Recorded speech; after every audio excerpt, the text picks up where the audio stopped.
یوم تکبیر کے موقع پر پاکستان کی مسلح افواج نے ایک بار پھر ثابت کیا کہ ملکی دفاع ناقابل تسخیر ہے۔ اللہ کی مدد سے مارکہ بنیان مرصوص میں افواج پاکستان نے دشمن کو منہ توڑ جواب دیا۔ سیکیورٹی ذرائع کے مطابق پاک فضائیہ نے دشمن کے 3 جدید رافیل طیاروں سمیت 6 طیارے تباہ کیے، جبکہ پاک فوج کے مقامی سطح پر تیار کردہ جدید ہتھیار فتح راکٹ سسٹم نے زمینی محاذ پر دشمن کو کاری ضرب لگائی۔ یہ راکٹ سسٹم پاکستان کی دفاعی صلاحیت کا منہ بولتا ثبوت ہے، جو 140 سے 700 کلومیٹر تک اہداف کو نشانہ بنانے کی صلاحیت رکھتا ہے۔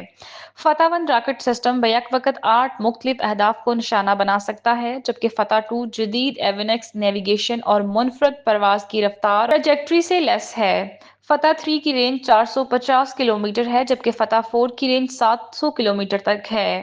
یوم تکبیر کے موقع پر جاری کردہ ISPR کے پیغام میں کہا گیا ہے کہ 28 مئی 1998 وہ تاریخی دن ہے جب پاکستان ایک ایٹمی طاقت کے طور پر دنیا کے نقشے پر ابھرا اور جنوبی ایشیا میں اسٹریٹجک توازن قائم کیا۔ Chairman joint chief of staff committee تمام سروسز چیفز نے عوام کو دلی مبارکباد دیتے ہوئے کہا کہ یوم تکبیر ہماری قیادت کی دور اندیشی، سائنسدانوں، انجینئرز اور افواج کی قربانیوں کو خراج تحسین پیش کرنے کا دن ہے۔ یہ دن اس بات کی یاد دہانی ہے کہ پاکستان اپنے دفاع، خود مختاری اور قومی وقار پر کوئی سمجھوتہ نہیں کرے گا اور ہر جارحیت کا بھرپور جواب دے گا۔